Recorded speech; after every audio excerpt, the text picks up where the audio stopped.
Hello, everybody, and thank you very much for joining me today. It's Alan Barry Labucan with the Rocks and Stocks News Show. Today, I have my 2022 year in review report for you. I think this is a very instructive process that I do every year, and I look at what's happened in the year that's passed and to give us some indicators of what's going to happen in the year ahead. So this week it's Saturday, December the 31st, and I do the year in review, and then in early January, I do my outlook for the year ahead. So if I had to explain 2022 to a lot of investors, is that it has been a challenging year for a lot of junior mining companies. And I'm going to talk about the trends that caused that and why I'm so optimistic and bullish on 2023. I'm going to, I think that what we can see is that a lot of the companies that I follow closely in my special reports on the sector, as well as sponsors of my website, several of them have bucked the trend, and why they bucked the trend is also instructive to what to look for in the sector. My sponsors, I've had a great sponsorship year in 2022, and what I do with the sponsors is, because they are sponsors, I'm able to do a series of interviews when the companies put out news and delve into that news with company executives and really shine some light on that news for investors. So that's sort of been the year in a nutshell, if you will. The model of what I look for is I do timely interviews with executives when the news is out. A lot of my peers in the market commentary business, they're usually talking about news well after it's happened. What I'm fortunate to have a group of sponsors do is, when they make news, we can get a show together, sometimes within hours of that news, usually within a day or two of that news. And that gives the executives an opportunity to dig deeper into that news in a timely fashion. What I look for in companies is that I look for companies that are working on their projects, or that they're steeply undervalued, and they have management that's eager to tell their stories. In this day and age, in the current environment, I'm seeing many companies that are pulling in their horns. They're not doing as much work, and they're certainly not eager to get out there and tell their stories. They're almost, this market in 2022 has turned them into being very scared to get out there and put themselves ahead of their peers. I'm also seeing the same thing in a lot of market commentators that are pulling in their horns, and they're not talking as much because they're scared to put themselves out there. And when there's a lot of fear in the market, that's when I tend to be very aggressive in putting a lot of content out, because I can see that there is a lot to talk about. And there's also an audience out there of investors that are hungry for content. I see that in my my statistics on YouTube, where I do my interviews and my special video reports, and also in my written reports that I put out on Substack, that they get very good audiences. The engagement is exceptional. Like, on average, my viewers are watching 45% of my videos. And these are long form videos, 20 minutes plus videos. And we're in a world where, the video world is dominated by 30-second to 1 or 2 minute interviews. So being able to keep people's attention is a very good sign that the interviews are good, the guests are good, their stories are good, and we tell them in a way that is engaging and keeps people's attention. Another thing that I really try to compare it to is that, to me, it's like I have my own mining conferences each time I put out a report. When I've been a guest speaker at the PDAC in the past, getting a few hundred viewers or people sitting in their seats listening to the presentation is a good show. I get double that usually, and I'm able to keep their attention because they're comfortably sitting at their desks and they've hit play when they want to watch it. They can pause the show, they can look at the charts. It's a much more engageable environment to be doing these shows on YouTube. And that's why I get very good statistics on the reports that I put out and the interviews. And so the other thing that I wanted to talk about before I get into companies is that I've been really making a push over the last month or two to convert everything into my Substack website location. You can find that at rocksandstocks.substack.com. And the reason that I'm using Substack so significantly of late is because it is an excellent website to produce content on. They make it very easy to upload videos, podcasts, show reports. And by making it easy, I can also integrate my email list that I've built up since I've been doing reporting on the sector since 2005. So at one easy click of the button, I can quickly get my reports out to a very engaged audience of avid investors in the mining sector. I think that's what makes me a lot different than a lot of my peers. I've got, for this show, plenty of new stories on my radar screen, but they have to be on my radar screen, they have to be committed to making news and eager to tell their stories. Again, I think the ones that aren't doing that are the ones to avoid, because they will be followers when we go into a stronger bull market. And some of the examples that I'm going to show will show that quite clearly. I'm also going to talk in this report about trends that I'm seeing in the US dollar, gold, one of the big trends that I see is to avoid juniors that are pulling in their horns and not eager to focus to tell their story, and to focus on those that have strong assets, they're working on their projects, and they're eager to tell their stories. That's a big trend that I think is important for investors to pay attention to. The categories that I sort of put companies in, I've got three key categories that I look at. One is I've got a group that are in the power chart category. Most of those are sponsors of my shows, so I can do a lot of content on them. There's another group that I call power charts in the making. Those are companies that I think have the trends and the catalysts to turn them into power charts. I also have a group that I call the undervalued plays. These are companies that are not quite in the power charts in the making or power charts, but I think that they have the potential to go in there. And then the last bucket is my tax loss selling season picks, and I'm going to talk about those as well. The themes that I'm going to talk about are sponsors. I'll talk about my sponsors first. I've got a group that are in Eureka, Nevada, and I'm very excited about that area. I've got other plays and companies in Nevada. Then I've got orogenic gold plays. I'm very bullish on orogenic gold systems. I've got a base metal company, a diamond company, and a Mexico-focused company.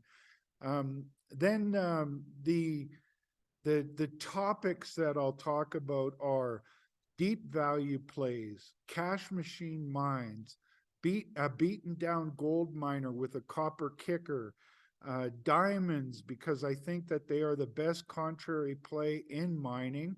I got a royalty company, a prospect generator, again, those tax loss silly season picks, or more picks that are orogenic gold stories. I got a group that are on my orogenic gold play radar screen. I got my base metal picks, my base metal radar screen, Alaska picks.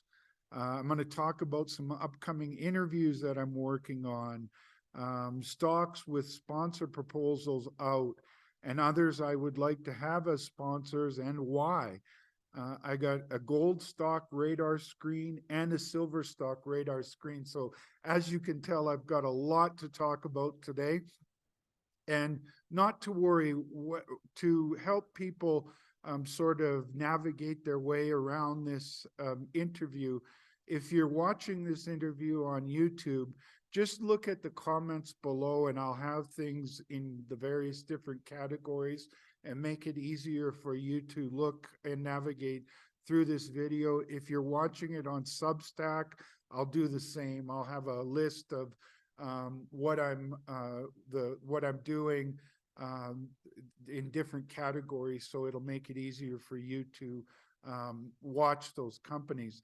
Now, before I get into the companies that I follow, and I wanted to also talk about some key trends that I think will be the biggest catalyst on most of the companies that I follow.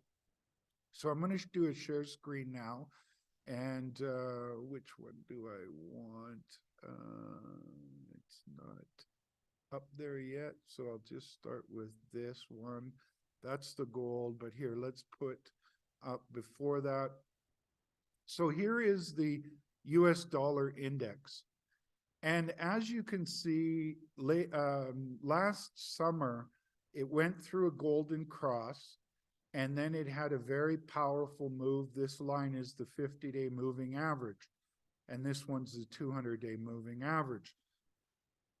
Now, why I look for golden crosses is kind of, this is a chart that's instructive of that. What happens after a golden cross oftentimes is you'll see the 50-day moving average moving up quite nicely and the 200-day moving average in a bullish trend.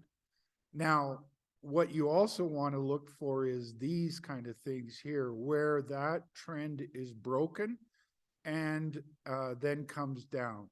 So as you can see, for much of 2022, well, actually starting in 2021 and going well into 2022 was a very substantial bull market. Down here, you've got gold starting at the bottom at around, the US dollar starting at the index. This is an index, by the way, of the US dollar against a basket of currencies. And down here was a bottom at about 89.799. Then had the golden cross right here.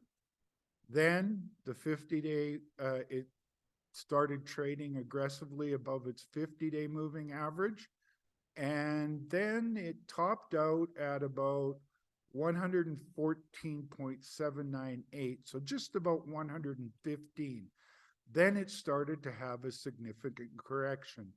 And you see the 50-day moving average is rolled over, and it's now within probably a week or two from a death cross. And death crosses are kind of the opposite of this.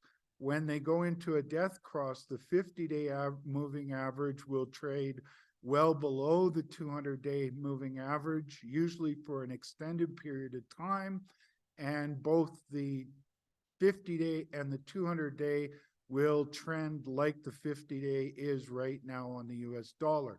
So to talk about why that's happened is that it looks now like the Federal Reserve is getting towards the end of their relentless rate increases that have happened throughout 2022.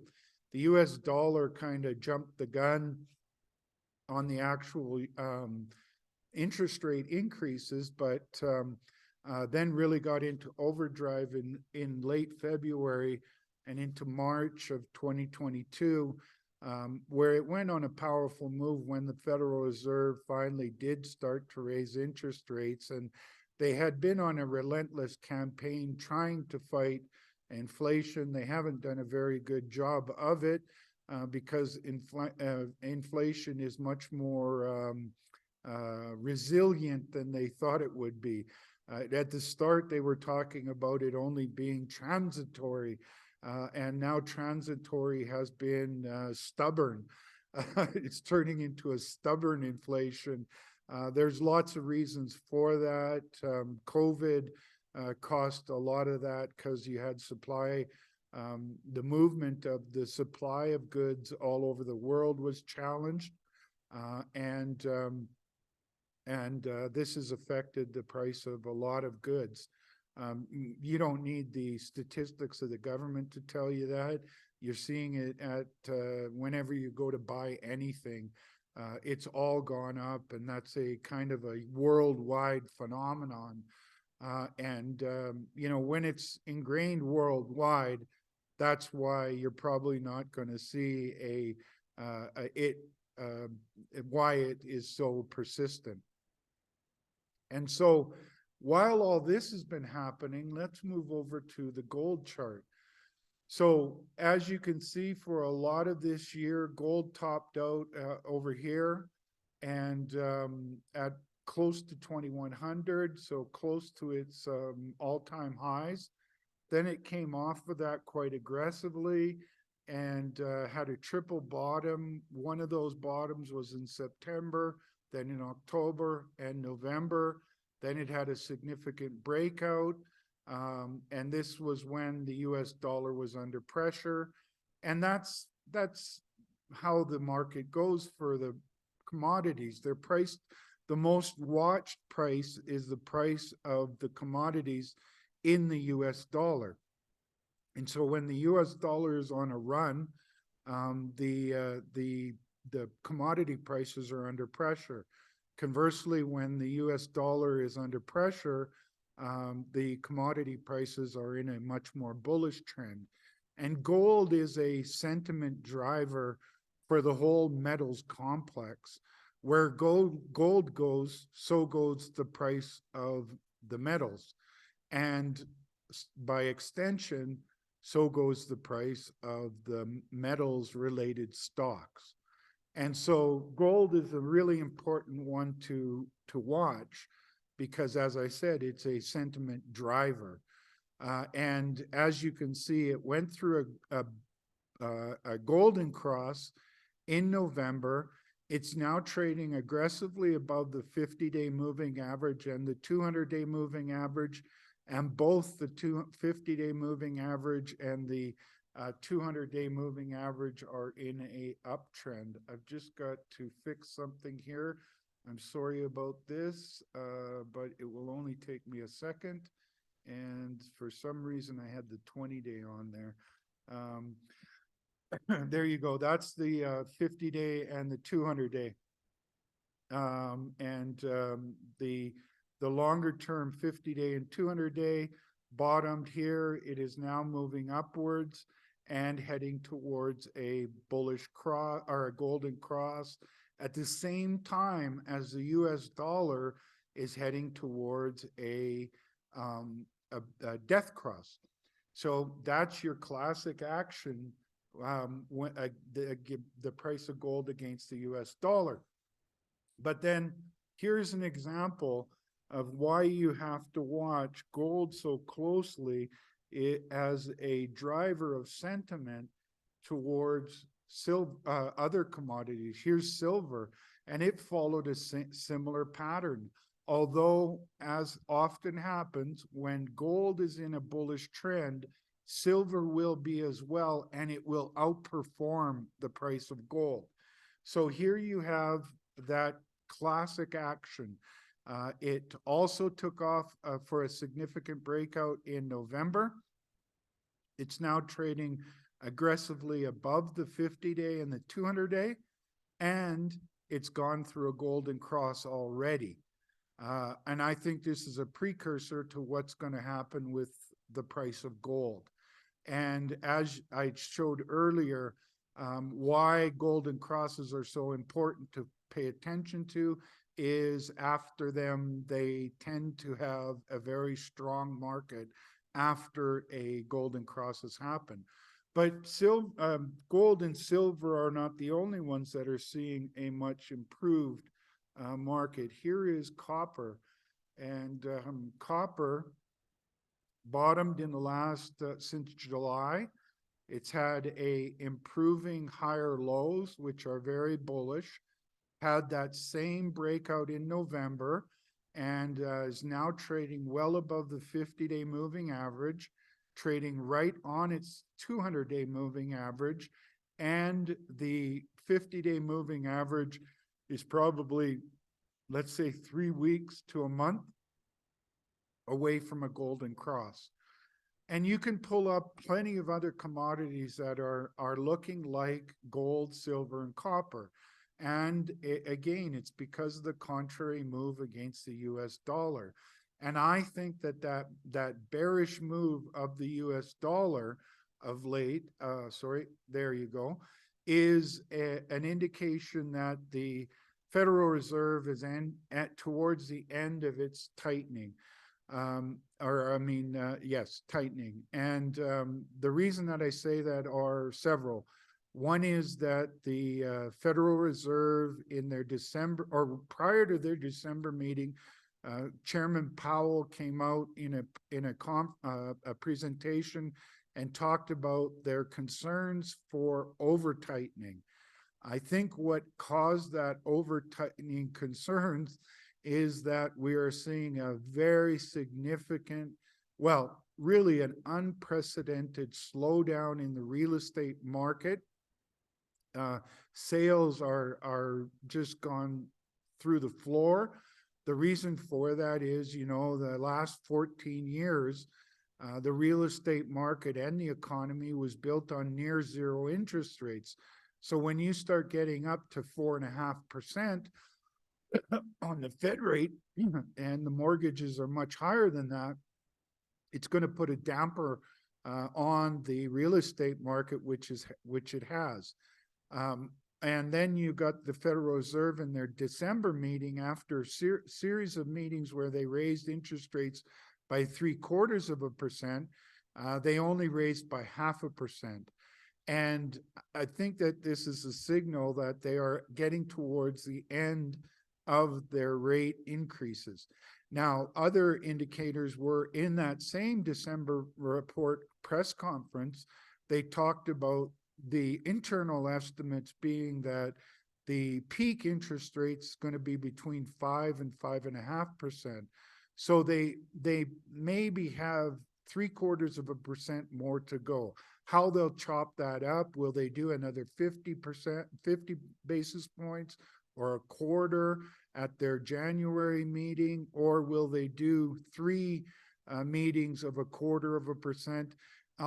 The bottom line is they're getting towards the end of rate increases. And the thing that will add confidence to that comment is that just look at the interest rate yield curves are inverting no matter which time frame you look at, and that is always a strong, it's a almost perfect indicator of economic slowdown. And so, again, this is happening because they've been overzealous in fighting inflation that they're not doing a very good job of, and they're starting to break things. They're breaking the real estate market. The sales, again, are just pummeled, and now the yield curves are indicating that there's going to be a steep recession, and so that's going to make them stop raising interest rates. And after they stop raising interest rates, I don't think it will be very long after that before they start lowering interest rates and doing their next round of quantitative easing. So, went the wrong way there with my go back. Sorry about that. I'm going to go back to gold. I think we've got a very good market setup for the price of gold, silver, copper, and other commodities. All right. So now I'm going to get into some of the picks. And I'm going to talk about Eureka, Nevada. I have 4 sponsors in Eureka, Nevada that I'm going to talk about. Why I'm so bullish on Eureka, Nevada is because there are some very exciting discoveries being made in Nevada that I believe will cause this to be the most important gold discovery and exploration and development region in Nevada and possibly the world. That's a big statement, but the leader in that area is a company called i-80 Gold. As you can see, i-80 Gold in November had a spectacular move. My charts are not cooperating with me again. Here, let me just get the settings changed, and we'll fix this up in a second. I want to go here. Okay, sorry about that. I think I've got them fixed now for the rest of the show. Okay, so i-80 Gold, as you can see in November, it made a significant breakout, and that was because they announced the results of a CRD discovery, that a carbonate replacement deposit that they found just to the south of the Archimedes pit, which was a historical oxide gold mine. And to the south of that, the immediate south, they found this extremely high-grade CRD. Why these CRDs are so important is there's a company, one of the big winners in the mining sector was Arizona Mining over the last decade. They found a CRD. These tend to be very high grade, low margin, highly profitable mines. I started covering it when it was around 50 cents. Then they went on to have phenomenal success and ultimately be bought out for close to $2 billion. And what makes these CRDs that are being found in Eureka, Nevada so impressive is these CRDs are known mainly for silver, lead, and zinc. The grades of the silver, lead, and zinc at i-80's Golds are much better than at the resource at Arizona Mining's Taylor deposit. So that has the market's attention. But secondly, it also has an overprint of very high-grade gold as well, which is quite unique for CRDs. Most of the time, they're known as just for silver, lead, and zinc. They usually don't have a lot in the way of gold. But in this case, in the case of i-80 Gold, they announced a CRD with extreme high grades of silver, lead, zinc, as well as an overprint of gold. And I think ultimately what's happening is that there's these cracks in the earth faults that are the conduit or path of least resistance that allows the CRD fluids to make their way close to surface. And then when they hit the right kind of rocks at surface, they spread out into quite significant sized deposits. And I think that what's happening here is that the gold mineralizing fluids also made their way through the same cracks in the earth, the same faults. They followed the same path of least resistance. And that's why you have this high-grade gold overprint. And this has really caught the market's imagination, as you can see in early December, ahead of the Golden Cross in silver, and probably a month ahead of a Golden Cross for gold.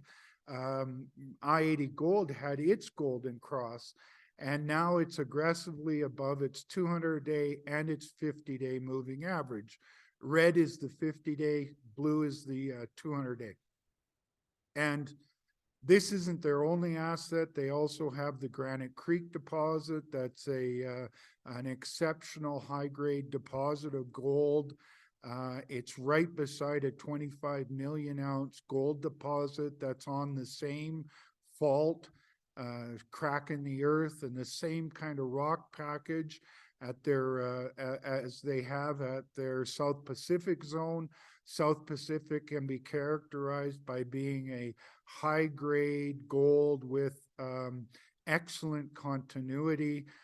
It continues to the north, which is the direction of, and it's also open in along strike to the north and at depth. Interesting enough, as it goes deeper, they get their best grades. And so it's got a runway that leads it to a 25 million ounce gold deposit to the north in the same kind of rocks and in the same kind of geological or rock packages. And then at going back to the Ruby Hill project, to the west of that project, they found their Ruby Deeps project that has thick intersections of high-grade gold. And then just above that is the 426 zone, which is also high-grade, thick intersections, and a lot of that is oxide material, so it will be very lucrative to mine that. And then right above that is the bottom of the Archimedes pit, so you've got easy access to the 426 zone, and 426 gives you easy access to the Ruby Deeps discovery. So this company really, in a nutshell, is developing and exploring and developing at the same time 3 world-class deposits: Granite Creek, and then at Ruby Hill, they've got the Ruby Deeps, the 426 to the west of the old pit, and to the south, this exceptional CRD. Why I say exceptional is if you do the calculations of the metal value in situ of the rock that they have, it gets anywhere from $1,000 a ton over $5,000 a ton, which makes it some of the most important projects in exploration and development anywhere in the world. Okay, so that's the story on i-80 Gold. Another sponsor of my website that's also in Eureka, and it in fact is right beside i-80 Gold, is Paycore.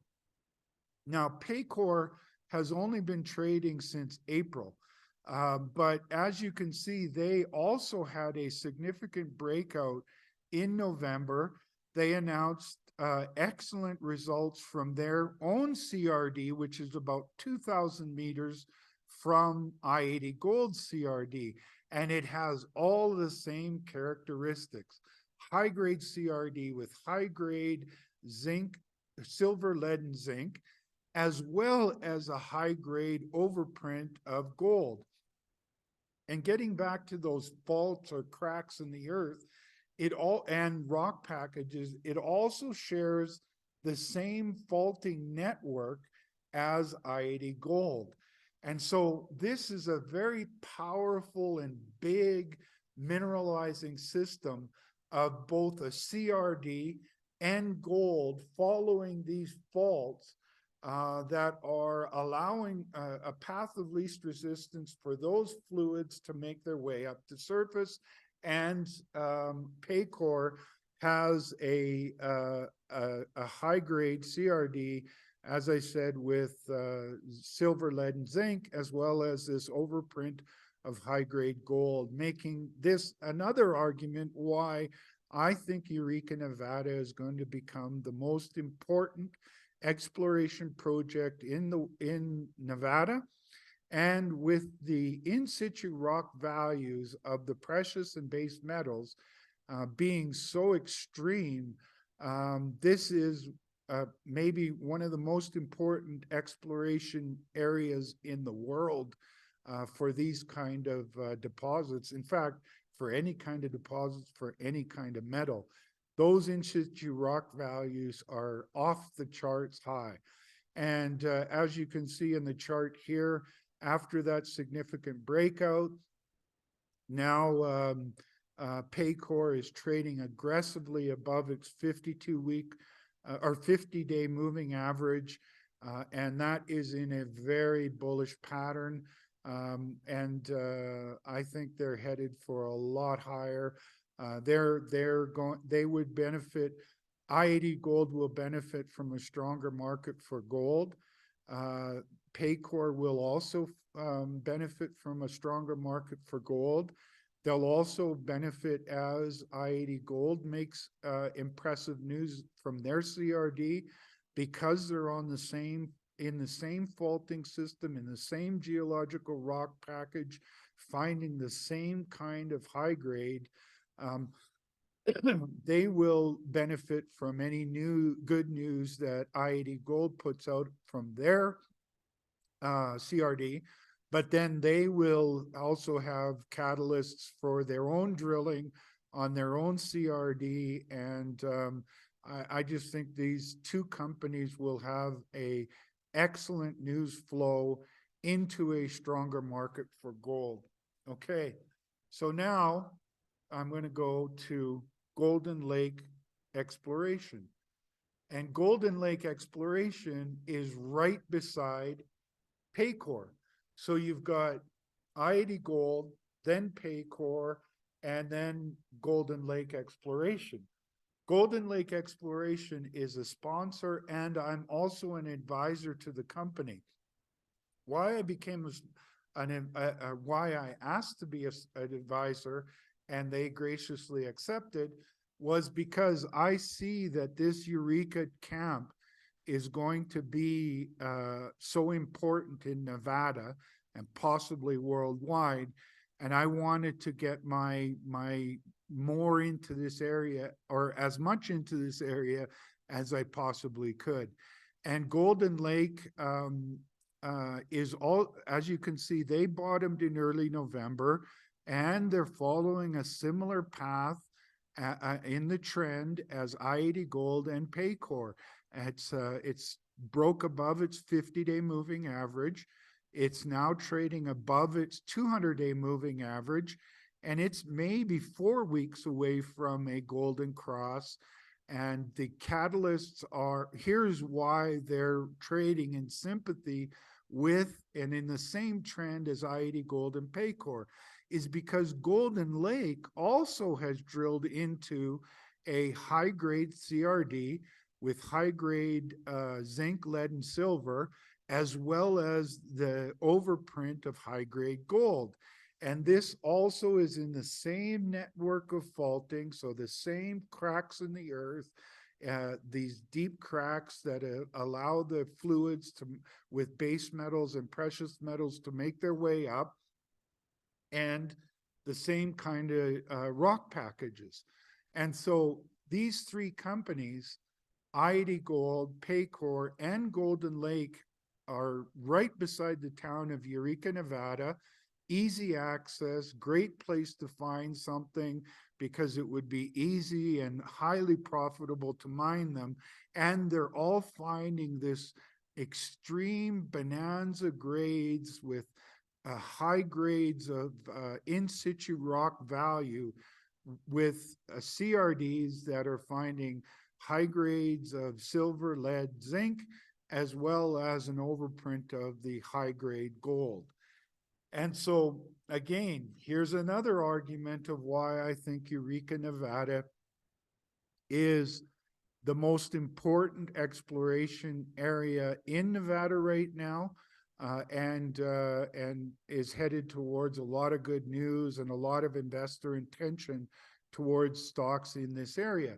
But they aren't the only one in the trend. I've got 4 companies that are all sponsors of my website that are all in this Eureka camp. And the Timberline, it goes I-80 Gold, then Paycore, then Golden Lake, and then Timberline.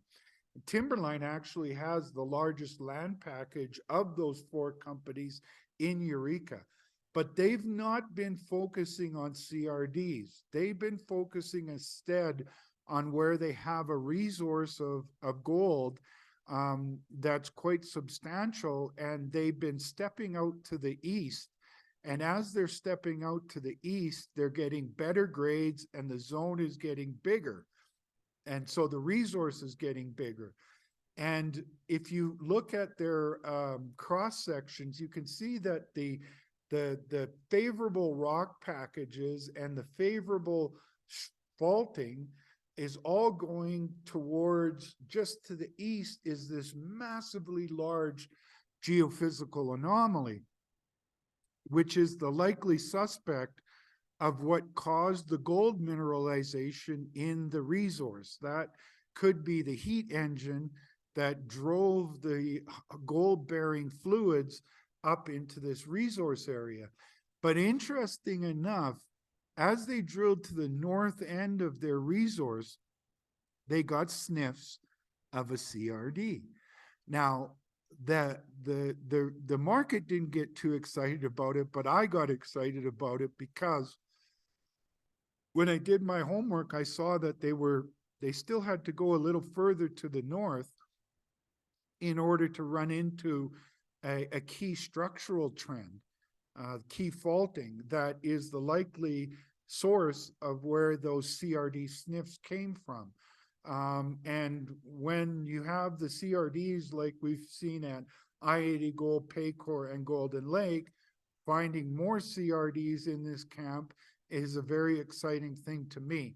Now they'll have to do more drilling and move to the north towards those faults, but I think that that's going to lead them to a significant CRD discovery. So they've got a lot on their plate, large land package, resource that's growing with very promising grades. Everything is pointing towards the massive geophysical anomaly right beside the resource being the source. And they'll keep drilling towards that. They've got plenty other targets. This one has not gone into that same kind of bullish trend as we've seen with I-80 Gold, Paycore, and Golden Lake, but I think that they've completed a bunch of drilling holes and they expect to have those out in January. It has bottomed. It's created a higher low. It's right now trading right on its 50-day moving average.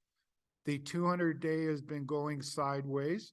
So with some good news, I could see this 50-day starting to make its way upwards. And let me just go over here a little bit so I can predict the future a little bit. I think what we're going to see is that 50-day moving up towards a golden cross in the not too distant future. There we go. So yeah, I'm very optimistic about this whole Eureka camp and the 4 companies that I follow in that Eureka camp, which include I-80 Gold being the elephant in the room. They're the leader, followed by Paycore, and then followed by Golden Lake and Timberline. And I think that success that these companies are having in Eureka is going to bring a lot of investor attention to Eureka.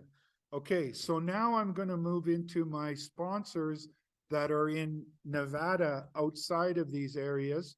Walker River Resources, let me pull up their chart, has recently completed drilling on 2 key targets in their Nevada play that are quite exciting. Pikes Peak is a porphyry target.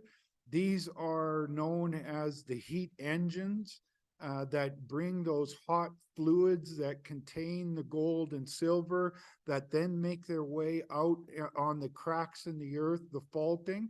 And right beside Pikes Peak is their La Pon Canyon project. And they've drilled in various different areas on this La Pon mountain. And what they've found through their own drilling and the historical mining that was done many decades ago is they've found a widespread area about 600 meters from side to side in the La Pon mountain. And from the top of the mountain to the bottom of the mountain, is about 900 meters, where they've got a wide zone of high grade distribution of gold. And it also has a significant area of alteration. When these hot fluids make their way up, they alter the country rock through chemical processes, and you can see that alteration from Google Earth, actually. And also they have a network of faulting that suggests that this is a big and powerful gold mineralizing system that has high-grade mineralization. So when you have high-grade mineralization, the next question to ask is, does it have continuity of that high grade? If your high grade is sporadic, you're going to have a lot of waste rock in between your high grade, and that lowers the grade and makes it harder to mine. So in a high grade system, what you want is continuity of that high grade. The fact that they have drilled from the side of the mountain, which makes it hard to prove the continuity, is a indication that with it so widespread, this high grade, it's suggestive of a very powerful system with continuity of the high grade. So then they drilled to the top of the mountain, they hit the hotspot zone, and then they were able to recently go on top of the mountain where it flattens out and start drilling some vertical holes into that hotspot zone. Now, that will give them easier ability to prove up the high-grade continuity. And I think that ultimately this project has the right kind of high-grade continuity of a very big high-grade gold system. And as you can see, in December, it's broken out quite significantly above the 50-day moving average, and it's now actually aggressively above its 200-day moving average, and it looks like it's only a couple weeks away from a golden cross. And that optimism is because of the drilling that they completed at the Pikes Peak target for a porphyry heat engine for the entire gold system, and then drilling from the top of La Pond Mountain into the hot spot that's directly below the top of the mountain. And this will give them a better geological understanding of how the high grade continuity continues at depth. And with pending assay results from both Pikes Peak and La Pond Mountain, I think that's why you're seeing the optimism in the stock, and the 50-day moving towards the 200-day. And the stock is suggesting that they have good news to come from both of those. And I believe they will. I don't think that's pie in the sky speculation based on the drilling that they did from the hotspot. And now they got a series of holes from the top of the mountain going into the hotspot. Okay. The next company I want to talk about is also in Nevada, also a sponsor of my website, and that company is Blackrock Silver. And let me just get to BRC. There they are. Okay, so Blackrock Silver is also, you're going to hear about them later in my deep value plays, and also in my tax loss selling picks. As you can see, the stock has bottomed here, then created higher lows. The trend in the 50-day is sideways, and it has just recently, in the last couple days, broken above the 50-day moving average. And I think that this is a deep value play for me, because at their Tonopah project, they have very high grade silver resource. And in addition, I think that that resource alone makes them undervalued. But what also makes them undervalued relative to that resource is that they've done a step out drilling to increase the size of that resource and have grown that footprint by almost double. And the resource has a very high grade, over 400 grams of silver per ton. This puts them into the category of a Silvercrest Las Chispas discovery, and also Mag Silver's mine in Fresnillo, Mexico. And coincidentally enough, those two mines are epithermal vein mines, which is what Blackrock has found at Tonopah. And so they have an asset, a resource that makes them undervalued. And then they also drilled into, north of that is their Silver Cloud project. And at Silver Cloud, they drilled 3 holes, and one of those holes hit bonanza grades in an epithermal vein of over 50 grams per ton of gold. And I believe it was either 600 or 900 grams of silver. So very bonanza grade stuff.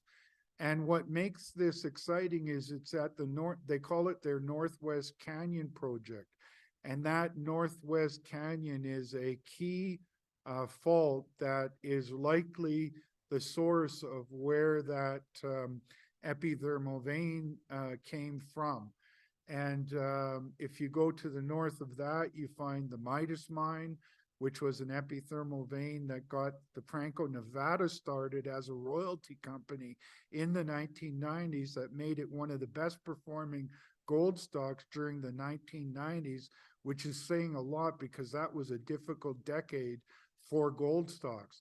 And they were one of the best performers. So Midas is to the north, and to the east is the Hollister mine, which was also an epithermal, high-grade epithermal mine.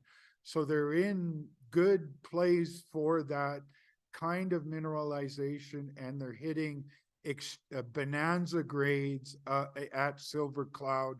And so the catalyst for them going forward, which I think will cause their 50-day to move towards a golden cross and drive the stock valuation much higher, is they've got assay results pending from Tonopah, where they're growing their significant resource with high-grade gold in it, or high-grade silver in it.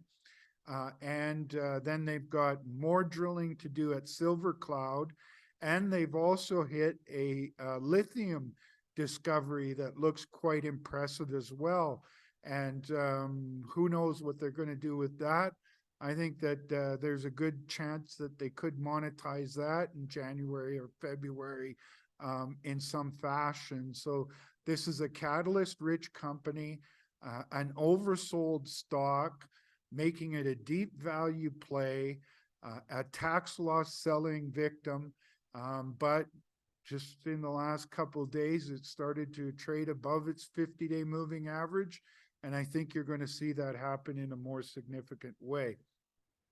Okay, now I'm going to talk about, I'm a big fan of Orogenic Gold systems, because if you look at what happened at the Fosterville mine in Australia, when Kirkland Lake started mining the Swan Zone at Kirkland at the Fosterville, they became the lowest cost producer of gold in the business, and it drove their stock through the roof. The valuation went on a long-term bull market that outperformed most of its peers, if not all of its peers, and ultimately led to them getting bought out.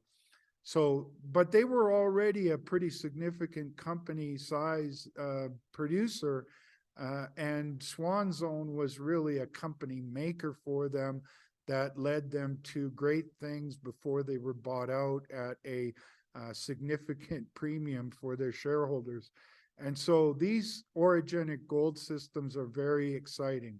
What characterizes them is that they have these deep crustal faults, these big cracks in the earth that go down for thousands of meters, and they are the conduit that help those gold-bearing fluids make their way to surface.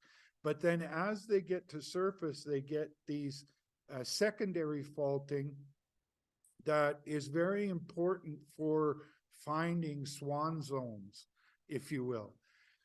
And Sokoman is at a seminal moment, a real juncture in their success at their orogenic gold discovery in Newfoundland at their Moosehead project. You can see here that they bottomed at under 20 cents a share and traded all the way up through their 50-day moving average to their 200-day moving average. And that announcement was that they hit their thickest intersections of bonanza grade gold at their at the eastern trend. I believe that this now called 463 zone is their first jewelry box hit that's reminiscent of the Swan Zone in the Fosterville mine. And another thing that makes it quite interesting is, as you saw, it kind of softened up here and then has been improving since, is because during that time they had they sent some cameras down the drill hole, and they had a structural expert who was able to look at what the rocks look like as you go down the hole and get into this this 463 jewelry box zone. And interesting enough, it has a similar model as the Swan Zone. At their eastern trend, it dips down towards the east, but then they got this other zone that is dipping towards the west. And when you have these cross-cutting systems that are zones that are going at different directions, guess what the Swan Zone was? It was exactly that. And that's why I think that they're on the top of a Swan Zone. So then in December, they drilled a second hole into that new model and proved that it makes sense. They hit that 463 zone for the second time, and those assays are pending, and they're likely to come out in January. I've seen what I need to see. They've tagged that 463 zone for the second time, and then they're planning in January to get back in there and tag it again and again and again and again. And I think the reason that they're going to focus on that is because it is a jewelry box hit. It's in an orogenic gold system. It has all the geological characteristics of the Swan Zone. In fact, in their corporate presentation, the last slide, second to last slide, they actually show you core from the Swan Zone at Fosterville, and it looks identical to the core from the orogenic gold system they have on the Moosehead project. So again, it has everything pointing towards a seminal moment, a big juncture in the exploration of an orogenic gold system. They got assay results pending from the second hole into that 463 zone, and they'll be drilling more in January into that 463 zone to, I think, prove that it is in fact a jewelry box similar to the Swan Zone in Fosterville. What makes it kind of unique compared to Swan Zone is it's a lot closer to surface. You're only looking at about 350 meters of vertical depth where they've hit this 463 zone. So they've got a lot of catalysts ahead of them. And I think that that's going to lead them to a golden cross in the first 2 weeks of January 2023. Okay, so another sponsor that is also looking at a orogenic gold system, in this case, Galantis Gold is looking for an orogenic gold system in Northern Ireland. Long-term viewers of my show will know that I only ever covered one company in Ireland, Northern Ireland, and that was Dalradian. Started covering them at about 25 cents a share, covered them multiple times in my report, and ultimately they were bought out at multiples of where I had featured them in my reports. And it's an exceptional discovery.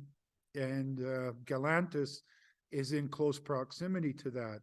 Well, now what Galantis has been doing is they've also been drilling into an orogenic gold system, and they've found excellent grades over excellent thicknesses for an orogenic gold system. They found a network of dilation zones. This is where the rock opens up and allows those gold-bearing fluids to pool up and create thick intersections of very high-grade gold.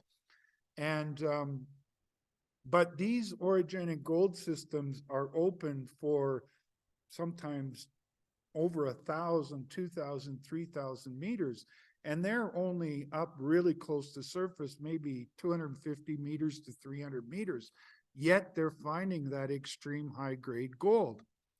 And usually what happens as you go deeper into this system, these kind of systems, the grade gets richer and richer and richer. We saw that at Swan Zone. We're seeing that at Sokoman.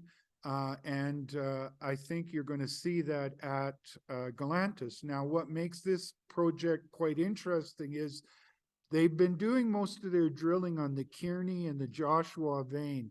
In between the Kearney and the Joshua vein is the Kerr vein, and then there's some smaller veins outside of this, but they're all closely packed into a area that is just to the north of a key structural fault.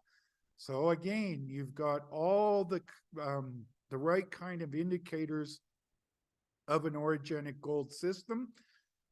You've got the structure, you've got the geological rock packages, and you've got the high-grade mineralization.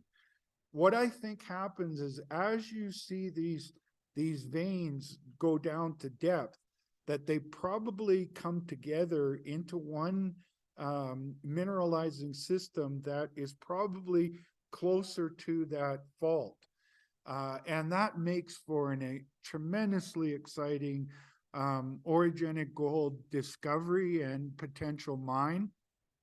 In fact, they are mining as we speak, small-scale mining close to surface in that orogenic gold system. But the real driver of the story is the exploration deeper into that orogenic gold system and the network of dilation zones is giving them good indications of predictability of where to find more and more gold, of high-grade gold.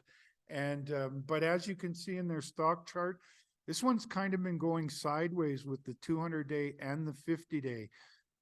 Interesting enough, as these two are converging, the 50-day is now trading slightly above the 200-day. This is what I consider an inflection point. And my belief is that they have the catalyst to drive the 200-day and the 50-day much higher. So stay tuned for more news from Galantis.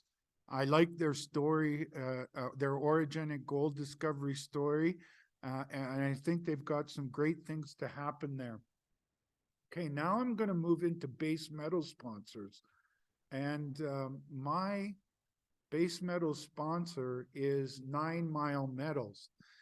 Now, what makes this company very exciting to me is that they're in the Bathurst mining camp, which is the third most important DMS mining camp in the world. What got their stock quite excited here was they announced the results from hitting a lens, a massive sulfide lens. Just the core is riddled with massive sulfides, and it's a 10-meter thick lens that comes right to surface. and has exceptionally high grades of copper and zinc, as well as gold and silver mineralization. And the copper gets up to 10% copper, just through the roof kind of numbers, especially for this Bathurst mining camp. This is the highest grade massive sulfide discovery in the entire Bathurst mining camp. And so right now they're drilling for the source of what caused that lens. Now, why this happens is these are called volcanogenic massive sulfides.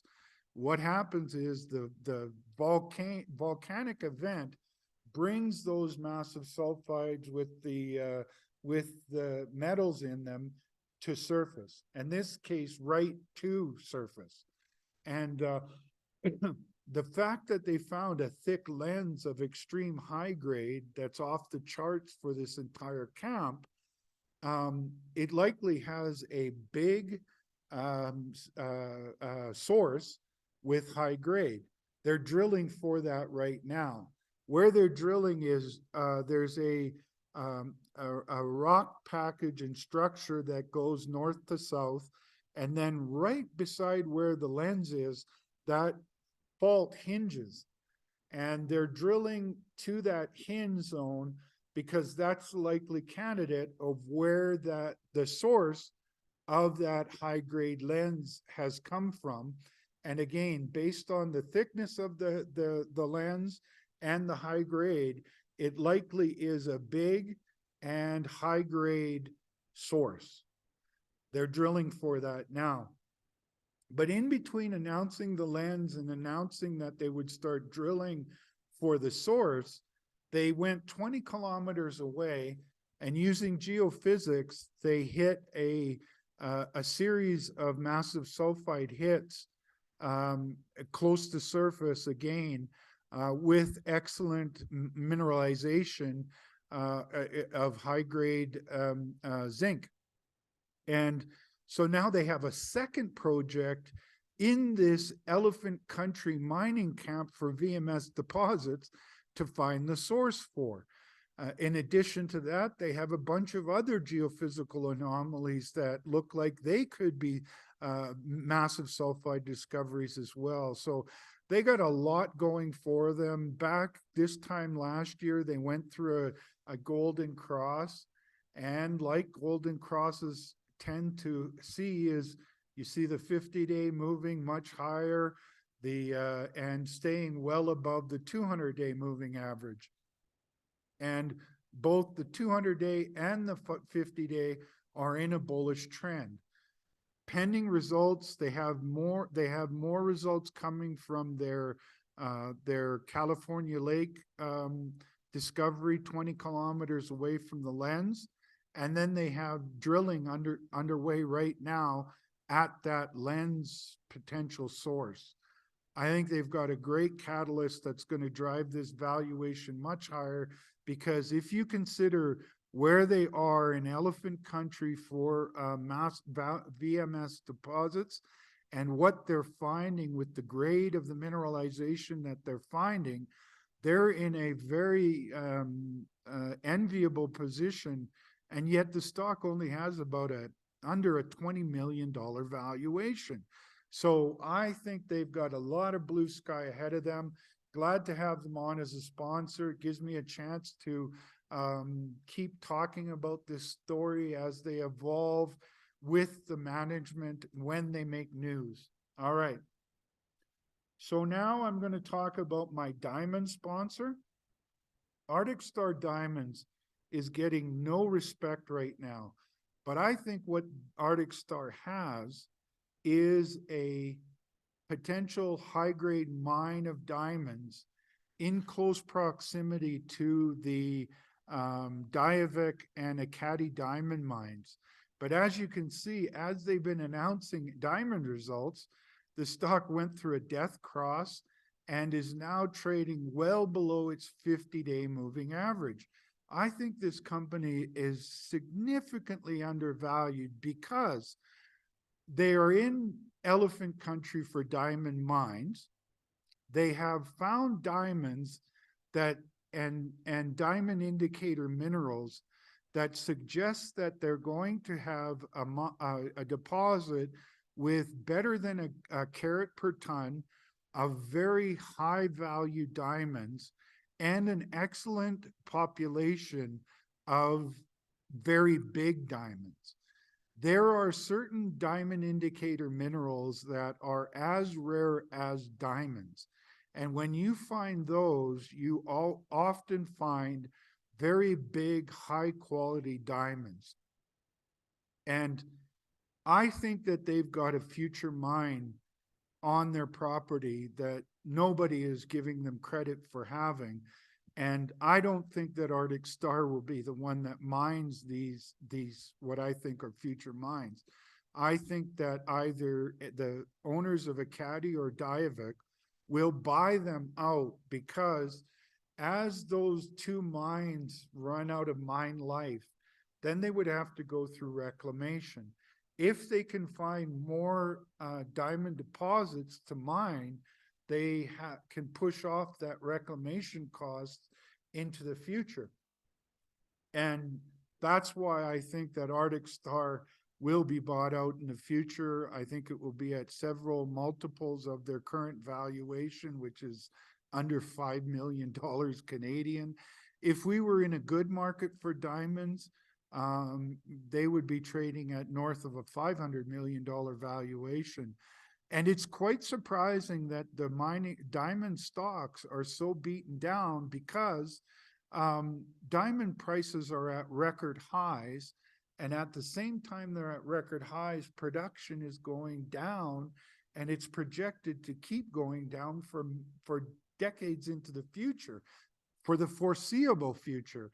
And so this is a good time to be looking for diamond contrary plays. Arctic Star is one, and I'm going to talk about more later. The final company of my sponsors is Advanced Lithium, where I'm the CEO and president and a large shareholder of the company.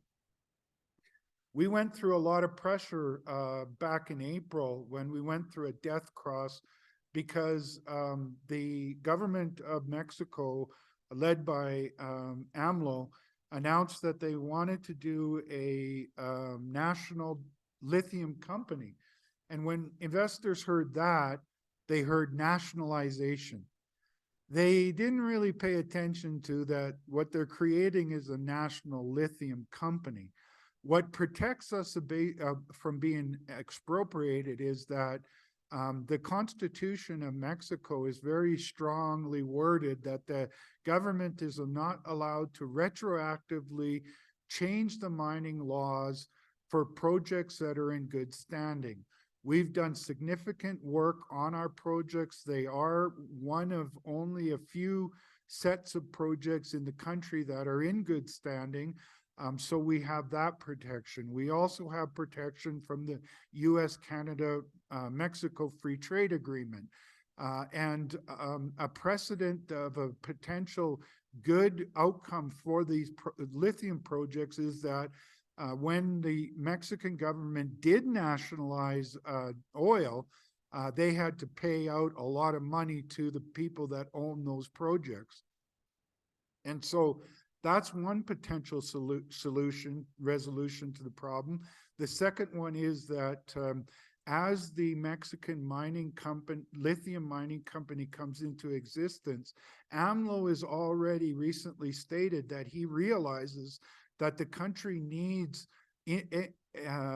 international investment and expertise to create a Mexican national lithium company, and they want investors to come in. And I think that another potential resolution to our lithium projects is that we get into a joint venture with the national lithium company. I think that those two potential resolutions are not being factored into our valuation. We currently have around a $1.5 million Canadian valuation. So as all this was happening, I was able to take our project in Kenya, where we had a royalty, and sell that to a royalty company. And part of the purchase price, it was 120,000 US dollars and 100% interest in a 55 square kilometer project that is in close proximity to Silvercrest's Las Chispas mine. And it has the same geological characteristics. Las Chispas is a epithermal vein network. At Serape, we have 2 known veins and the potential for more. One of them is the Serape vein, which is 5 kilometers in strike length. It's only ever been drilled from 2 locations with angled holes and that are 200 meters apart of the drill rig setup. And so 4,800 meters of this vein remains open for exploration, and it has wide distribution of gold and silver from surface sampling all along that vein. And then on that one goes north to south. East to west is the Chiltepan vein, which is 2 kilometers. That's only ever seen 1 hole, and it also has widespread distribution of gold and silver in the surface sampling. So I was really excited to get that project, but nobody's giving us much credit for that one either. I think that that's a sleeper project that a lot of people are going to pay attention to, because Silvercrest, Las Chispas mine, I'm going to talk about later as being a cash-making machine, is in the same kind of the same kind of rocks, the same kind of mineralizing system, epithermal veins. In fact, just to the north of Las Chispas is Ermitaño.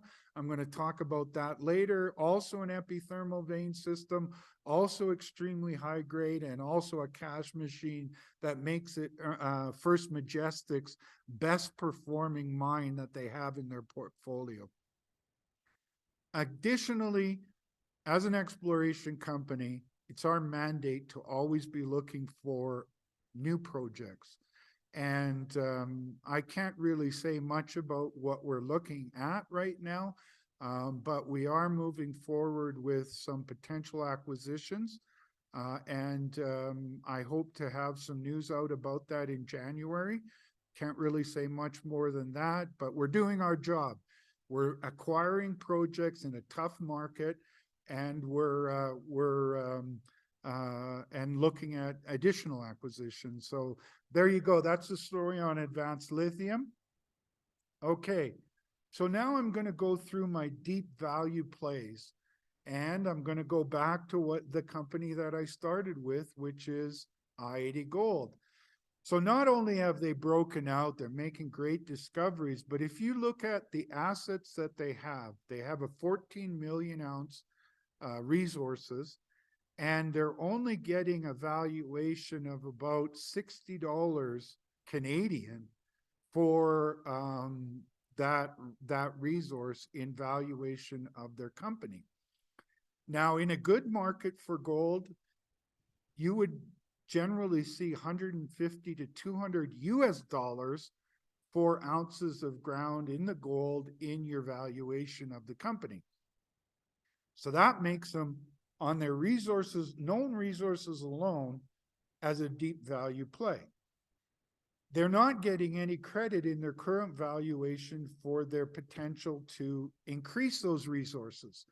But the likelihood, just go look at their news releases from Granite Creek and from Ruby Hill, where they've got the Ruby Deeps, the 426 zone, and this CRD discovery. It's very clear that they're going to dramatically increase their resources, yet they are still trading at a discount to the known resources.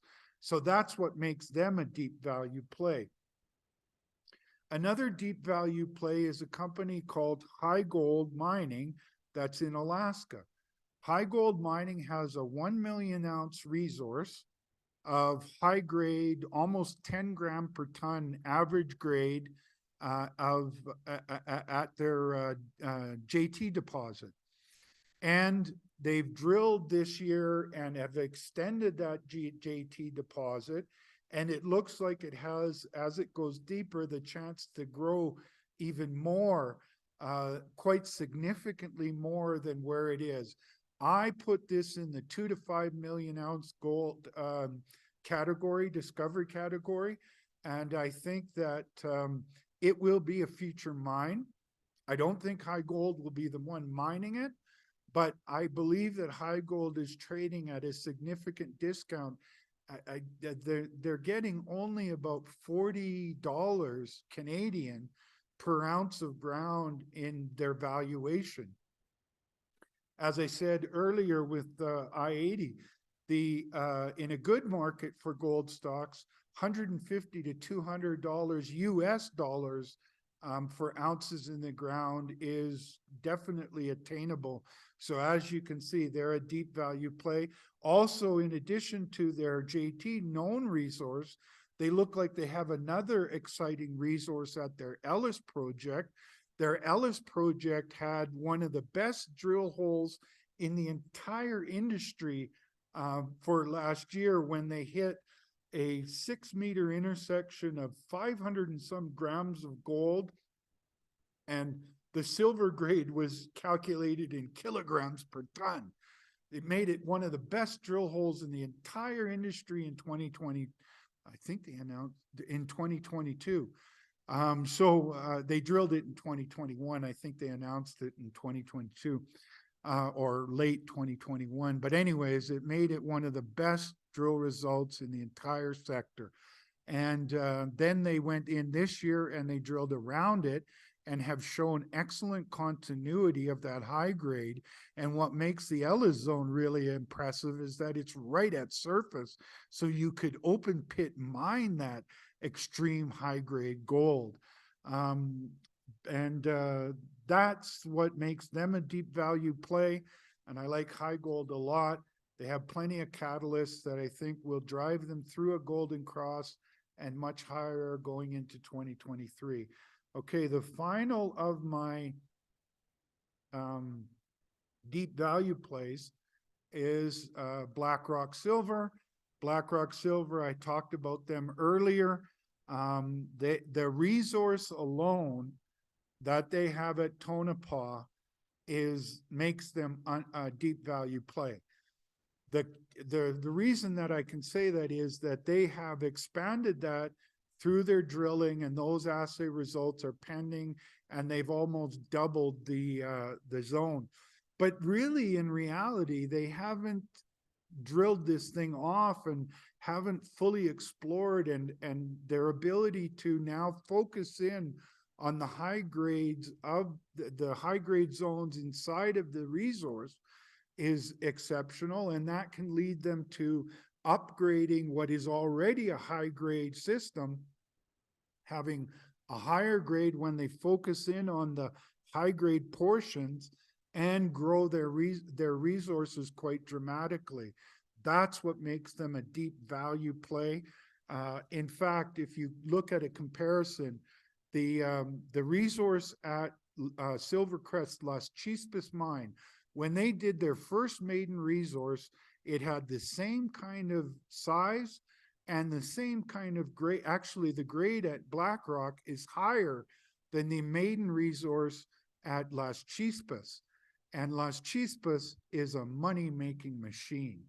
I think that Blackrock Silver has a money-making machine at their Tonopah project, and then they have other assets that I talked about earlier. So that's what makes them a deep value play. So now I'm going to talk about a group of companies that are what I call my cash-making machine mines. One of those is Mag Silver. I follow this one closely because it's an epithermal vein system, and it's right outside the town of Fresnillo, which is about 40 kilometers from where I live in Zacatecas, Mexico. You can actually see the mine as you drive into Fresnillo, and they're developing it in joint venture with Fresnillo PLC, which is the lowest cost producer of silver in the world. They have been moving this into commercial production. Let me pull up their chart. They've been moving it into commercial production during 2022. And as you can see, as they've been moving it into commercial production, it has seen their stock move from around, let's say, 14.5 up to current price of $21. Recently it went through a golden cross. The stock is trading well above its 50-day moving average and its 200-day moving average. And I think that is a long-term trend that you're going to see go for this company. They, at the end of this year, they had important news out in the last few days that they've now tied into the national power grid, and that will increase their production, increase their profitability. They're already very profitable. And they're the kind of company that's going to generate a lot of free cash flow. With that free cash flow, they have the potential to do dividends, stock buybacks, acquisitions, and that's a very great position to be in. Who knows, maybe in the future, they'll be a target of a buyout of their own, similar to what Kirkland Lake had happened to them. You know, when you're a cash-making machine, bigger companies tend to want to own cash-making machines. Okay, Silvercrest. Silvercrest is SIL.V. And, oh, that's the wrong one. That's Silver Valley. Sorry about that. I got to go to Silvercrest. There they are. Okay. So Silvercrest has been putting their Las Chispas mine into production. Recently, they announced full commercial production. The stock has bottomed out and is moving higher. It has traded well. It's trading right now on its 50-day moving average, which makes them a deep value play. Because this Las Chispas mine is going to be a cash-making machine that will generate a substantial amount of free cash flow. That free cash flow makes their potential for dividends, share buybacks, acquisitions very strong. And as you can see, they're at the cusp of a golden cross that I think this will see happen in the first 2 weeks of January 2023. If you want access to a silver mining company that will generate a lot of free cash flow, I mean, this mine is a real freak of nature. The average grade of silver is upwards of around 900 grams per ton. It's actually significantly higher than mag silvers. So again, this is a low cost operation, high grade, huge margins, going to generate a lot of free cash flow. I follow Silvercrest so closely because my company, Advanced Lithium, has a 55 square kilometer project in close proximity just to the north of Las Chispas, and Las Chispas is an epithermal vein system, and we've got a network of epithermal veins that have been underexplored with drilling, and I'm keen to get drilling there because you know, this is a phenomenal place to look for mines. Not only is Silvercrest in close proximity, to the immediate south of Silvercrest is where Ermitaño mine of First Majestic is. It's an epithermal vein network as well. And there they have the best performing mine in First Majestic's portfolio. So that's why I'm so keen on that area. Silvercrest is for investors that want a silver mining company with a bright future ahead of it. Silvercrest is a good one for you to own. Okay, next up is Orla. OLA is their stock symbol. They bottomed in July, made a series of progressively higher lows, have had a significant breakout above their 50-day moving average and their 200-day moving average. They have recently gone through a golden cross. And can see for their future that they will continue to see the 50-day and the 200-day move into a bullish trend. The reason that I say that with confidence is they've recently started mining at their Camino Rojo project in Mexico, in Zacatecas state of Mexico. And it makes them, that mine will be one of the top 10 lowest cost producers of gold in the mining business. That puts them in the category of a cash making machine that will generate a lot of free cash flow. They have an excellent portfolio of future mines that they will be able to build off of the free cash flow from their Camino Rojo project. And they also could be a dividend payer. They could be a stock buyback company. And they would have the free cash flow to buy other assets. So they've got a bright future ahead of them. They are low cost, high margin producer of gold that makes them one of the top 10 lowest cost producers of gold in the mining sector. And that leads you to good things for a company when they're in that kind of category. Orla Mining is another one of these cash-making machine mines that I like.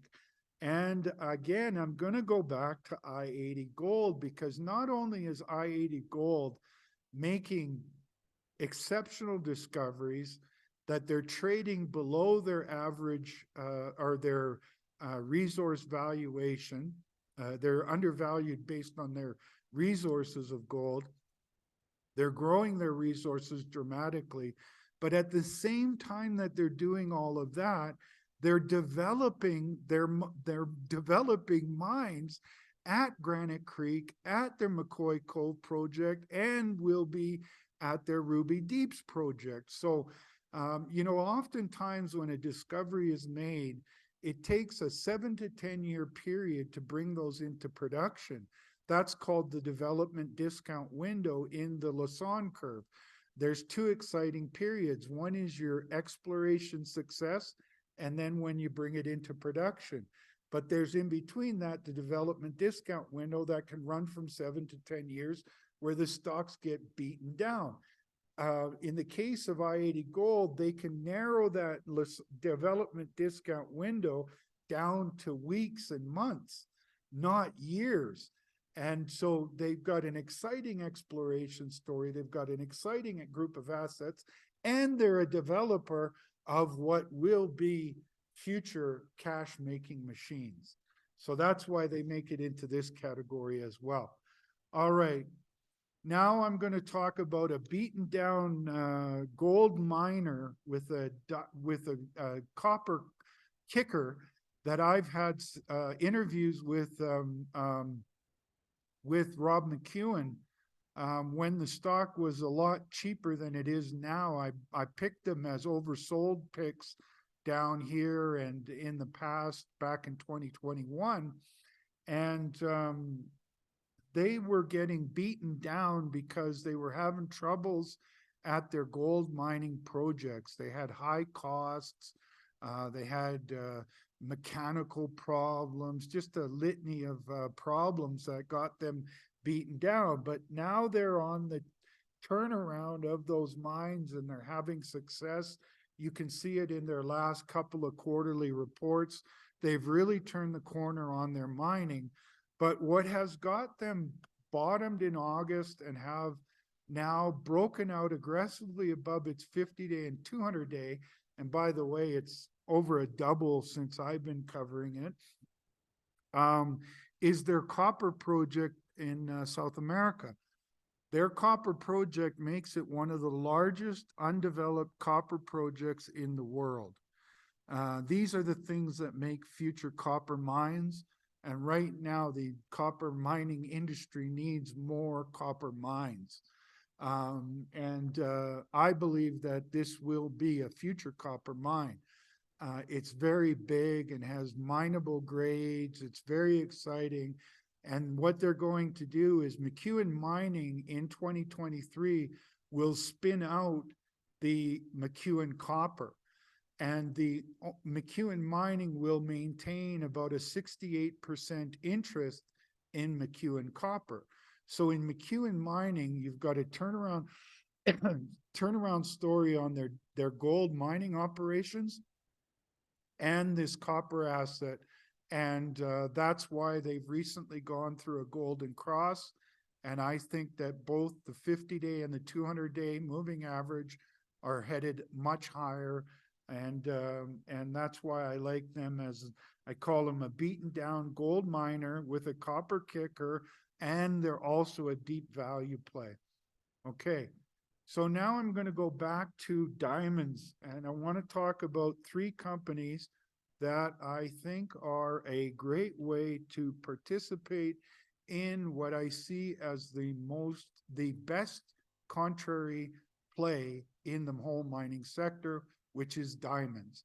Diamonds, again, are trading at the record highs, and the production is in steep decline that is projected to last for decades.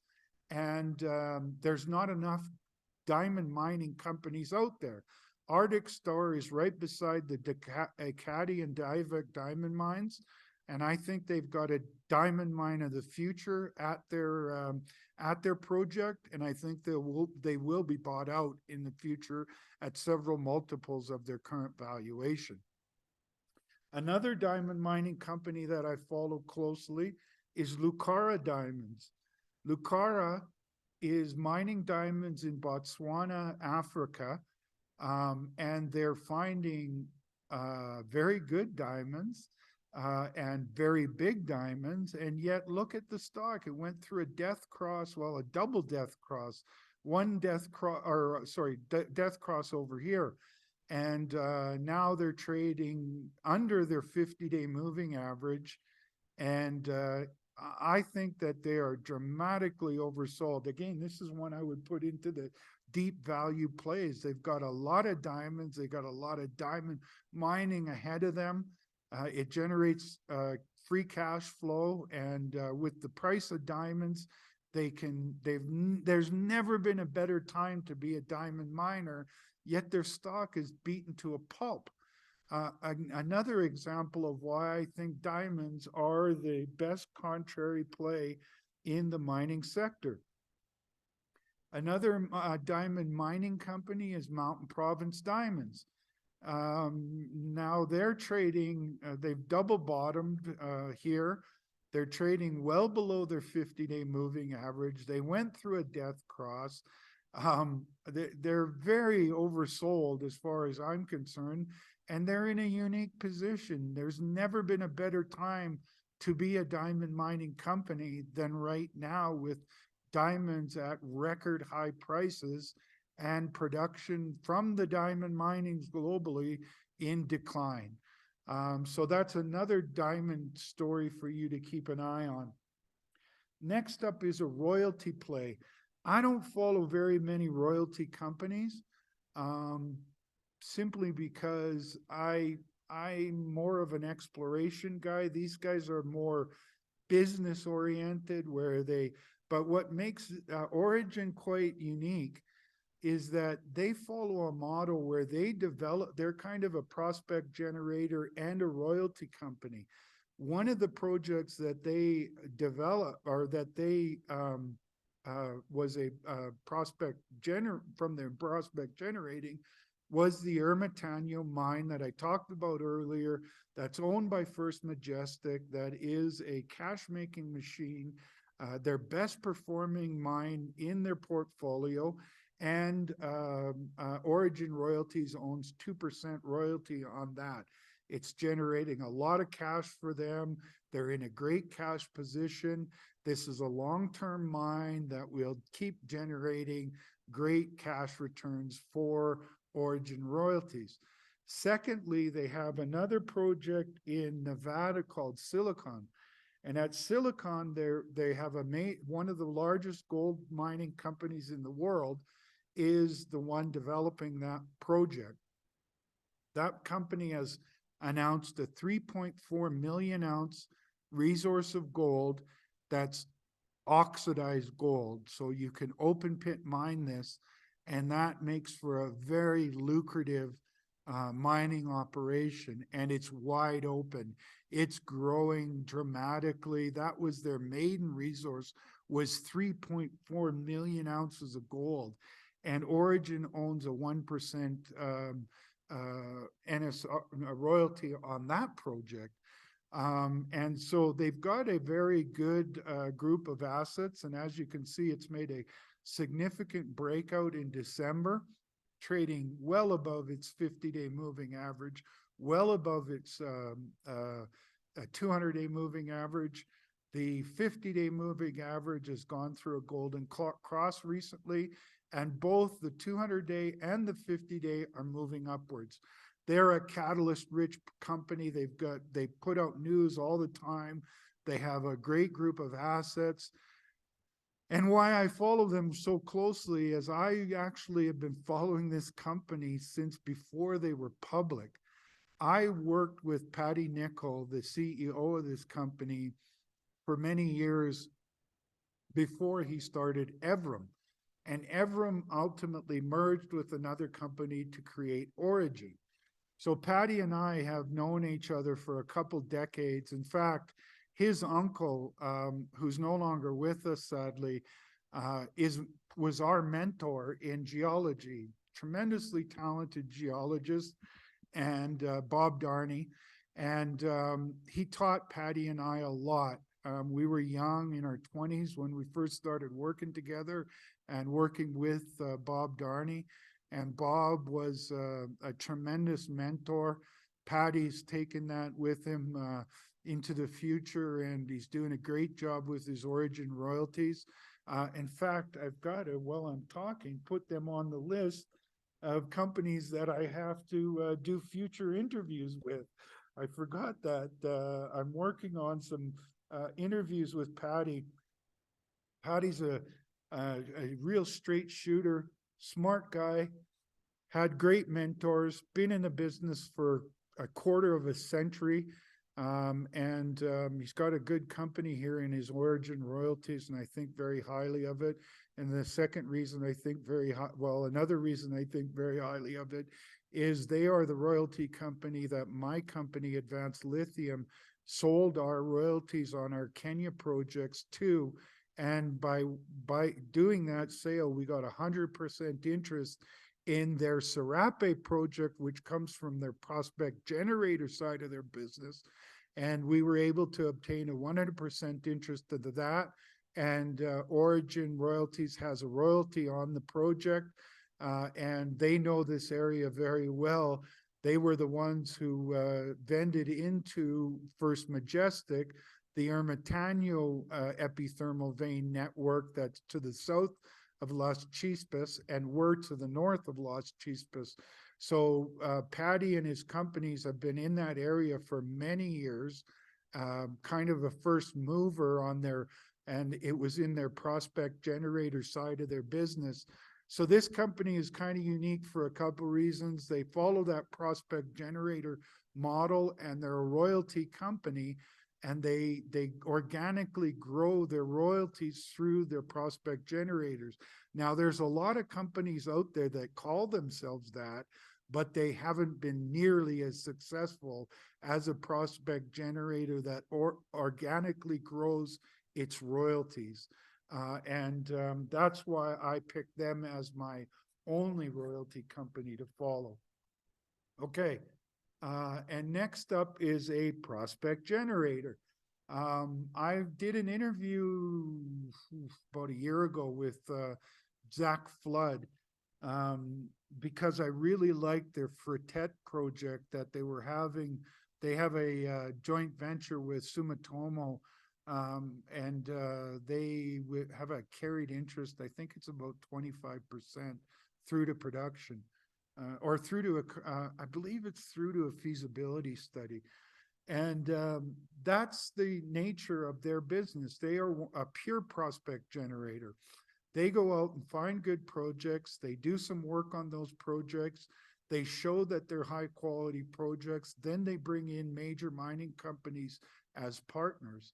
That's the model. Not every prospect generator can do that. In the case of Kenorland, they've done that multiple times. So that tells you that they have a very strong technical team of geologists led by Zach Flood, and they find good projects, they partner them up with big companies, and they're moving them forward. My favorite project that they have is Fretet, and I think that this is going to be a future mine of Sumitomo's, and they'll have an interest in that somehow. And recently they went through a golden cross. They're now trading well above their 50-day and 200-day moving averages. And I think that this company, with the quality assets that they have, that they're undervalued, and the catalysts, they're a catalyst-rich company with all these joint ventures they have with big companies. And I think they got a lot of blue sky ahead of them, especially as we get into a more bullish market for gold and other metals, which I explained why I see that happening at the beginning of the show. Okay, so now I'm going to move into my my origin, or my tax loss selling victims. And okay, so yes, there we go. All right, so the tax loss selling stocks, just go to my YouTube channel at Rocks and Stocks News, or my Substack at rocksandstocks.substack.com, and you'll find my tax loss selling companies. One of those was a company I've talked about a couple times already, which is Blackrock Silver. BRC is their stock symbol. I consider this company not only a tax loss selling pick, also a deep value play and a Nevada play. I think very highly of BRC, Blackrock Silver. The next company on my tax loss selling list is Highgold, who also falls into the deep value category. HIGH is their stock symbol, and I talked about them earlier, so you can find them in the deep value section of this report. And also now in the tax loss selling, I think that they are a great candidate for a stock that will bounce strongly into early 2023 and throughout the year. Firefox, FFOX, is a company that I recently did an interview with their chairman. They're in Finland. There's been some big successes in there. Rupert Resources has done extremely well for investors. It's an orogenic gold camp. And I think very highly of the quality of the assets that Firefox has. They recently completed some drilling, and so they have catalysts going into the early part of January, February sometime, of assay results from their drilling in Finland. And that's why I picked them as a tax loss selling pick. They have good projects, lots of land in Finland. It's a great area. They recently did some drilling, so they have catalysts. And that's what I looked for in a tax law. You can't just buy mining stocks because they've been beaten down. If they have no catalysts, they'll probably continue to get beaten down, but these guys have lots of catalysts. Amex Exploration you heard about them earlier in the deep value. Did I include them in the deep values? Oh, no, I didn't, because they don't have a resource yet. They are working towards a resource. My back of the napkin, that's why I thought of them as a deep value play, is because my back of the napkin calculation of the resources that they have makes them undervalued, but you can't really make that comparison until they come out with a resource. They're working on that resource right now. It's an orogenic gold play area. I think I did talk about them in the orogenic gold stocks. I hope I did anyways. If I didn't, I made a mistake. I didn't. Orogenic Gold watch list. Where are they? Oh, yes, I did. So look at because I'm going to talk about the Orogenic Gold plays next. Okay, so Amex, and they'll also appear when I talk about upcoming interviews. During the holidays, I've talked to Kelly Malcolm, and we're organizing an interview for them. I've been following this company since they were 50 cents a share back in 2019. They've got a great project in Quebec, and me and Kelly Malcolm, their VP Exploration, are going to talk about that next week. So I won't go into that much more other than to say this is also a tax loss selling pick. The next tax loss selling pick is a company called Bell Copper. Bell Copper is in Arizona. That's elephant country for copper mines in the United States. I think that they have the potential to make possibly two elephant discoveries. They're not getting much credit right now for that potential. They went through a death cross in July. They're right now trading at below their 50-day moving average. I think that that 50-day is bottoming and should start to turn upwards in the near term. I just think that this company, relative to where they are and what they're looking for, is dramatically oversold, and that they're suffering from tax loss selling. And that's why I made them a tax loss selling pick, and look for more news on their drilling. Okay, the next company I'm going to talk about is Grande Portage Resources. GPG is their stock symbol. They have bottomed recently, had been suffering from tax loss selling. They have a resource of over 1 million ounces of gold with a 10 gram, around a 10 gram grade on it. That's what makes mines very lucrative mines, in fact. And recently they broke out above their 50-day moving average. And I think they're headed towards a golden cross. They have a bunch of pending assay results from their drilling. So they got lots of catalysts ahead of them. They're a deep value play because of the valuation they have relative to their resource, and how that is trading at a steep discount. So they got a lot of good things going for them. I'm working on trying to get an interview with Ian Claassen, the guy who runs the company, and I think very highly of the company. All right. So now I'm going to go back and just give you highlights quickly of my orogenic gold plays. One of those is Silvercrest Minerals. I talked about them earlier. I don't need to talk about them again, other than to say they're at a exciting juncture for the exploration of a orogenic gold system, and I like that one a lot. I also earlier talked about Galantis when I was talking about my sponsors on my shows. And Galantis is also looking for has found an orogenic gold system in Northern Ireland. I think that this is going to drive their valuation much higher. And you can go to when I talked about them on my sponsors part of the show under Orogen, look below, you'll find I'm going to break everything down so you can easily go back and forth in this video. Amex Exploration, I just talked about them in my tax loss selling stories. They are also an orogenic gold play.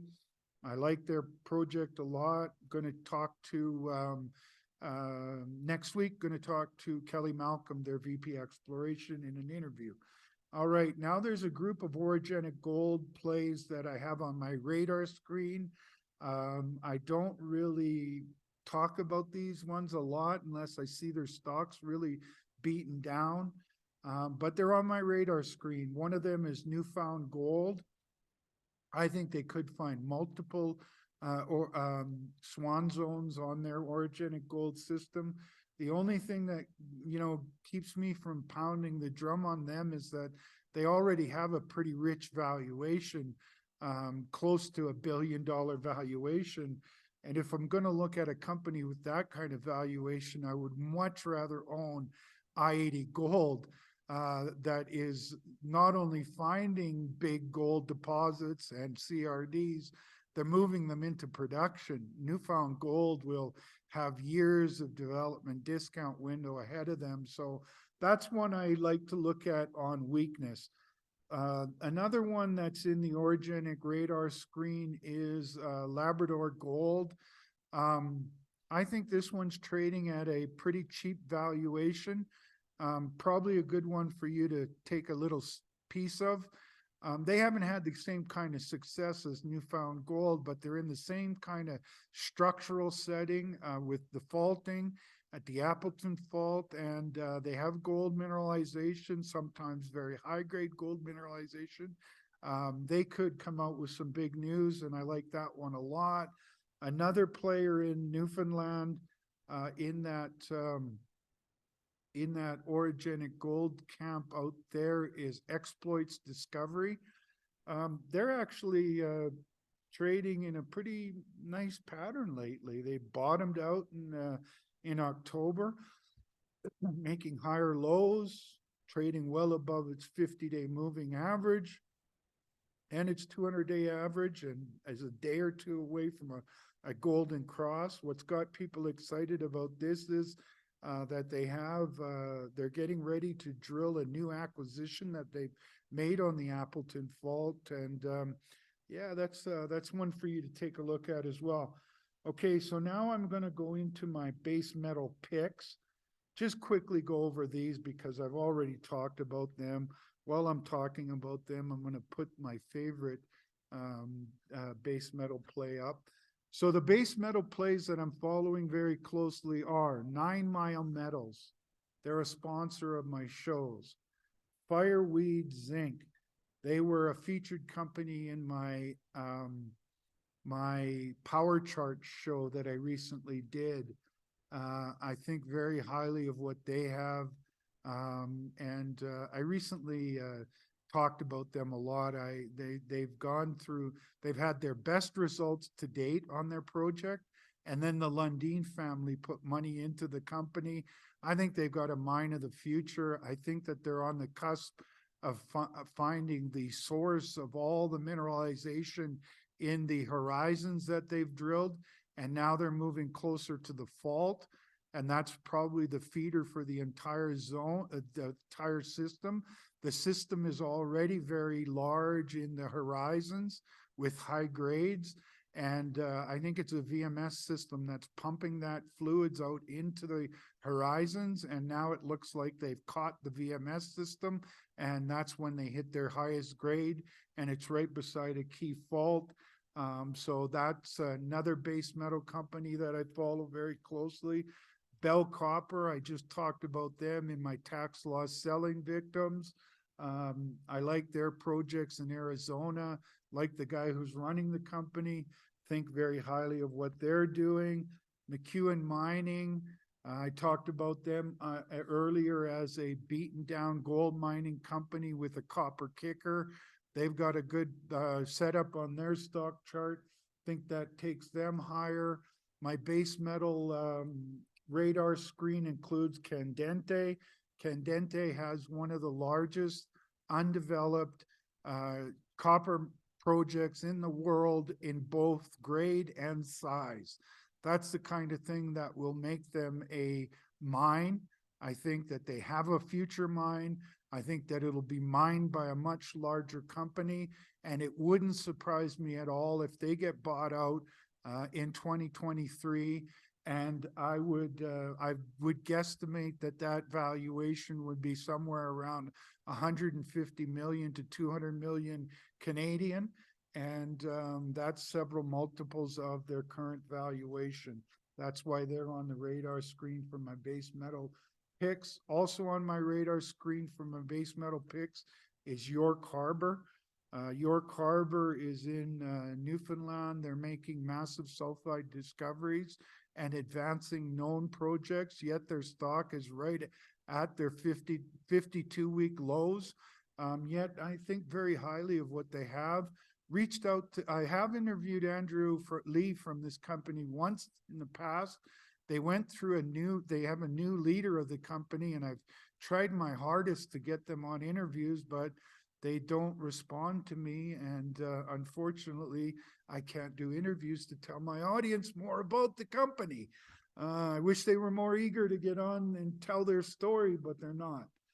GOCO, GOCO is another of my gold metals, is another of my base metal companies that I follow very closely.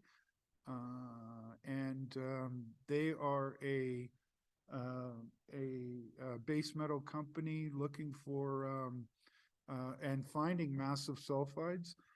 They had a big spike when they announced the discovery of massive sulfides. It's come off from there and is currently trading under the 50-day moving average and the 200-day moving average. And but I think highly of this company. I've tried to interview them. We are working still to try to schedule an interview. And I'd like to tell my audience more about this company, but look, if they don't want to do interviews with me, I can't tell their story to my audience through an interview. I do think highly of the project, and I am hopeful that Gold Metals will get it. We will do an interview. Okay, another on my radar screen of base metals is Western Alaska Minerals. I originally did interviews with this company back way here when they were about $1 a share, traded up to $6 a share. At that point, I put out some comments that I think that they are overdone and that it would be a good time for investors to take some profits. I still think that they're if you bought at $1 and you've got a triple, that you should take some profits, because I think that they have announced all of their important results from their drilling this year, and it'll be about 6 months before they can go into their next drilling season. Therefore, I think that you might be able to get the stock for as cheap as $2, maybe even in the $1.50 to $2 range, while they're waiting to get back on that project. But I think highly of the project. I think that they've got something really good there. And there you go. That's your Western Alaska Minerals. Okay, so now I want to talk about companies that I have upcoming interviews with. Next week, I'm going to be talking to Amex Exploration. I've mentioned them a couple times earlier. Kelly Malcolm is their VP Exploration.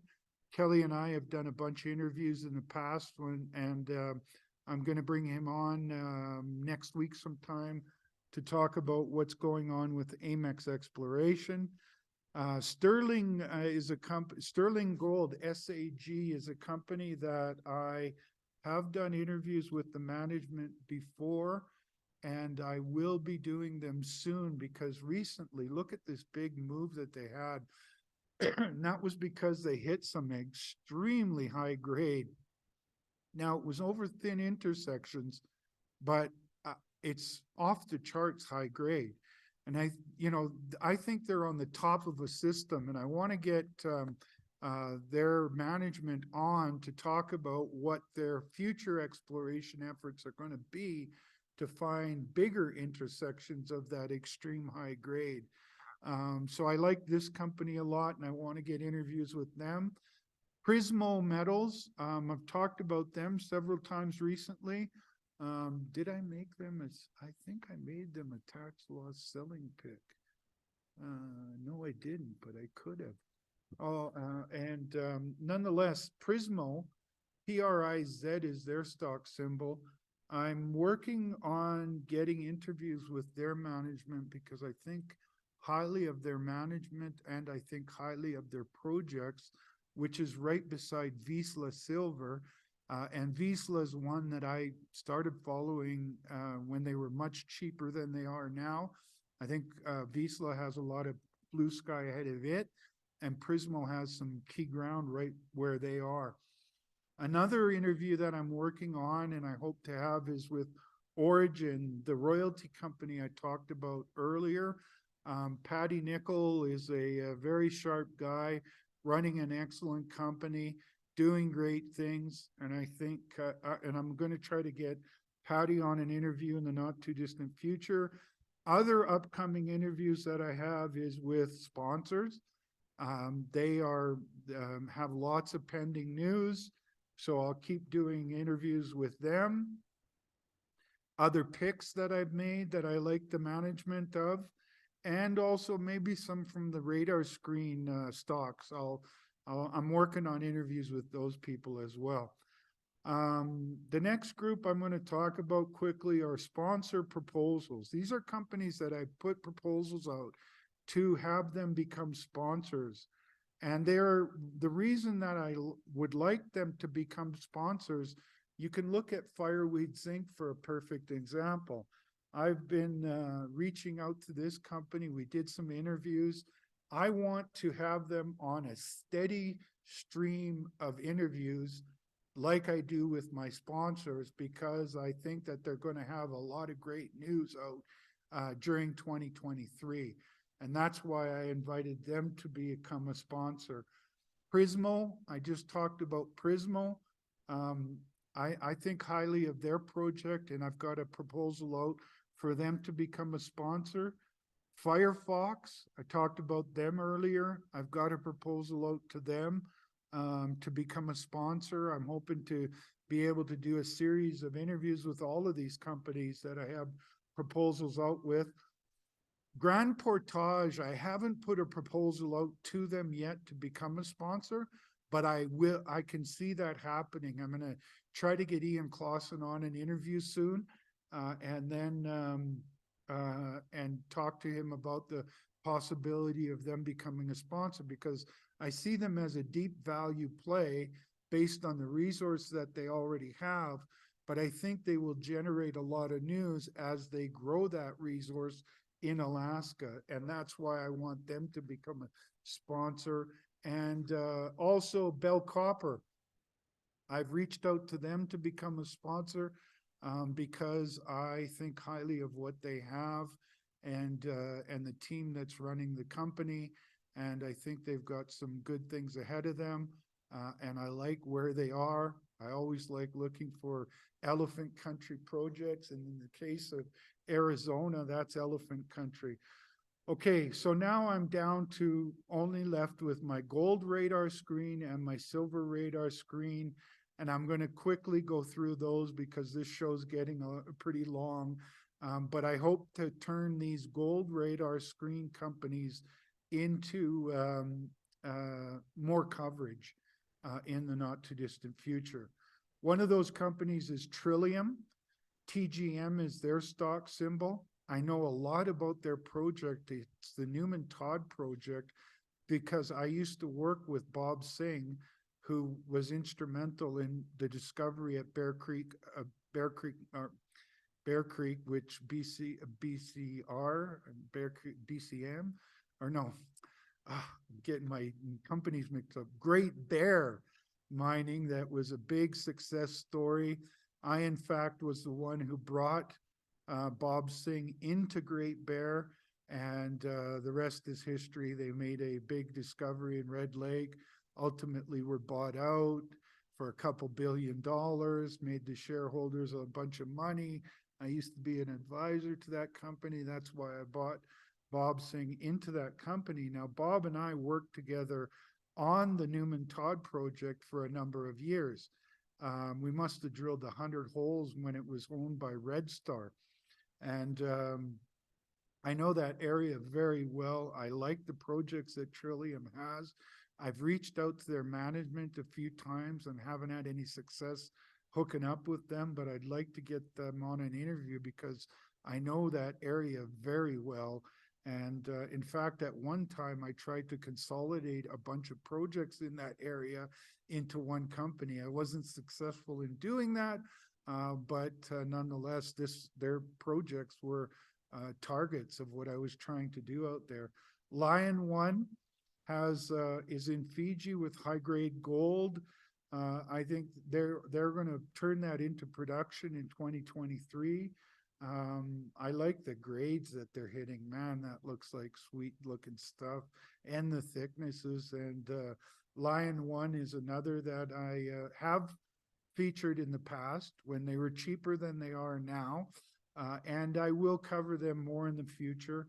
Heliostar, oh, by the way, Lion One symbol is LIO. Heliostar, HSTR, is the company that formerly was Red Star that then turned into Heliostar. They sold the Newman Todd project to Trillium, or a company prior to Trillium.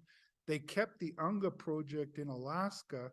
I still remember when Scott Weeks, who ran, who's no longer with us, sadly, but he ran Red Star, and he and I worked very closely together. I still remember when he brought the Unga project to me and he said, Al, what do you think the market will think of this Unga project? And I said, well, it's epithermal, it's got high grade gold and silver. It reminds me of Extore that got bought out for about $500 million. In fact, the guy who was the IR person for Extore is the IR person for Heliostar. So they've got the Unga project, and then recently they announced that they were able to get advanced projects in Mexico. I'm working on they are halted right now pending them getting the financing to pay for these projects that they acquired in Mexico.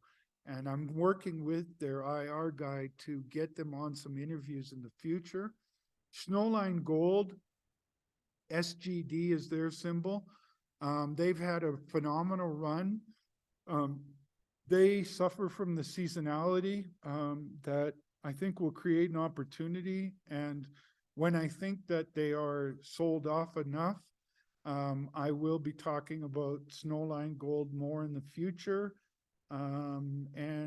That's it for the gold radar screen companies.